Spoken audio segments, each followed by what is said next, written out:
ಜಗದೀಶ್ ಶೆಟ್ಟರ್ ಅವರಿಗೆ ಬೆಳಗಾವಿ ಕೊಟ್ಟಿದ್ದಾರೆ sir ticket. ಏನಾಗ್ಬೋದು, ಟಫ್ ಆಗ್ಬೋದು, ಈಸಿ ಆಗ್ಬೋದು ಕಾಂಗ್ರೆಸ್ಸಿಗೆ? ನೋಡಿ, ಇನ್ನಾದರೂ ಹೇಳ್ತಾ ಇದ್ದೀವಲ್ಲ, ನರೇಂದ್ರ ಮೋದಿ ಸಾಹೇಬರು ಟಿ ವಿ ಒಂದು ತಿಂಗಳು ಆಫ್ ಮಾಡಿದ್ರೆ, ಟಿ ವಿನಲ್ಲಿ ಅವ್ರು ಕಾಣಿಸ್ಕೊಳ್ಳಾರಂಗಿದ್ರೆ ಪಿಕ್ಚರ್ ಮುಚ್ಚೋಗಿರುತ್ತೆ. ನಾವು ಯಾಕೆ ಪದೇ ಪದೇ ಹೇಳ್ತಾ ಇದ್ದೀವಿ ಅಂದರೆ, ಈಗ ನಮಗೆ 10 ನಿಮಿಷಕ್ಕೆ ಟಿ ವಿ ಅವರಿಗೆ ನೋಡ್ಬೇಕು. ನಾವೀಗ 5 ವರ್ಷ ನೋಡೋದ್ರ ಜೊತೆಗೆ ಈಗ ಕಳೆದ 10 ನಿಮಿಷಕ್ಕೆ 3 ಸಲ 2 ಸಲ ಅವ್ರನ್ನೇ ನೋಡಬೇಕು.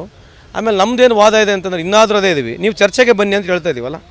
ಈಗ ನರೇಂದ್ರ ಮೋದಿಯವರು ಸಾಹೇಬರು ಒಂದು ದಿವಸ ಚರ್ಚೆಗೆ ಬರೋದಿಲ್ಲ, ಯಾವುದು ಬಿ ಜೆ ಪಿ ಮುಖಂಡರುಗಳು ಚರ್ಚೆಗೆ ಬರೋದಿಲ್ಲ. 10 ವರ್ಷದಲ್ಲಿ ಏನು ಮಾಡಿದೆ ಅದ್ರ ಬಗ್ಗೆ ಹೇಳ್ಬೇಕಾ ಬೇಡ?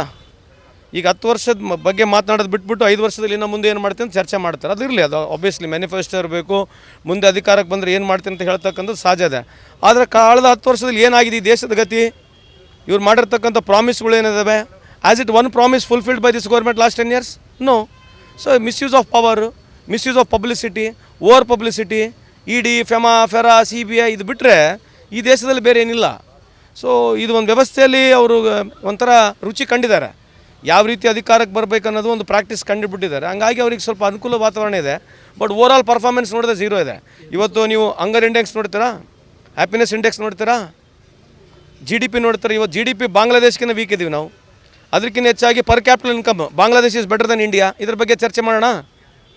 ಮೊನ್ನೆ ಎಲೆಕ್ಟ್ರಾಲ್ ಬಾಂಡು ನಾವು 2-3 ಸಲ ನೋಡಿ, ನೀವು ಯಾರು ಎಲೆಕ್ಟ್ರಾಲ್ ಬಾಂಡೆ ಪ್ರಶ್ನೆನೂ ಕೇಳ್ತಾ ಇಲ್ಲ. ಜನರಲ್ ನನಗಂತೂ ಕೇಳಿಲ್ಲ, ನನಗೂ ರೈಟ್ ಇತ್ತಲ್ಲ ಮಾತಾಡೋಕ್ಕೆ.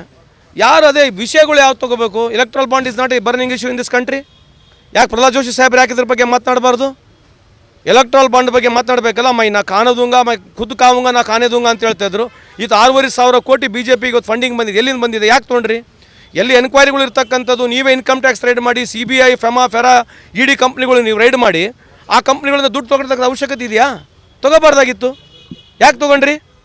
ಇಫ್ ಆಲ್ರೆಡಿ ನಮ್ಮದೇ ಕೇಂದ್ರ ಸರ್ಕಾರ ರೈಡ್ ಮಾಡಿರ್ತಕ್ಕಂಥ ಒಂದು ಕಂಪ್ನಿ, ಅವ್ರ ಮೇಲೆ FIR ಮಾಡಿ ರಿಜಿಸ್ಟರ್ ಮಾಡಿರ್ತಕ್ಕಂಥ ಕಂಪ್ನಿಗಳು ದುಡ್ಡು ಕೊಟ್ಟರೆ ನಾವು ತೊಗೋಬಾರ್ದಾಗಿತ್ತು. ಯಾಕೆ ತೊಗೋಬೇಕು ಅವ್ರ ಹತ್ರ ನಾವು?